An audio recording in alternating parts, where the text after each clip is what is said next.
পুরো পৃথিবীর উন্নত দেশগুলোর আর&ডি কে সঙ্গে নিয়ে আর&ডি করা হচ্ছে পৃথিবীর সমস্ত উন্নত দেশগুলোতে।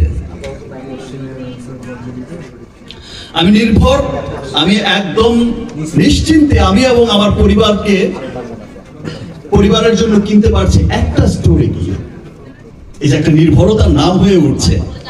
আমরা অলরেডি কিন্তু হার্লেম স্টোর, রিমার্ক, হার্লেম, আমরা কিন্তু অলরেডি এতটা ইজি করে দিয়েছি যে ডিস্ট্রিবিউশন চাইলে, ডিস্ট্রিবিউটর যারা হয়েছে এবং যারা হতে চাইছে, আমরা কিন্তু ডিস্ট্রিবিউটরশিপ দিচ্ছি। আমরা কিন্তু ফ্র্যাঞ্চাইজিস আমরা এতটা ইজি করে দিয়েছি যে ঠিক আছে, মানুষের দ্বার ঘোড়ায় পৌঁছে যাক। আমরা তো রিমার্ক হার্লেম প্রস্তুত হয়েছে, তৈরি হয়েছে মানুষের জন্য। আমরা, আপনারা যে কেউ চাইলেই আপনারা এটা ফ্র্যাঞ্চাইজিস দিতে পারছেন।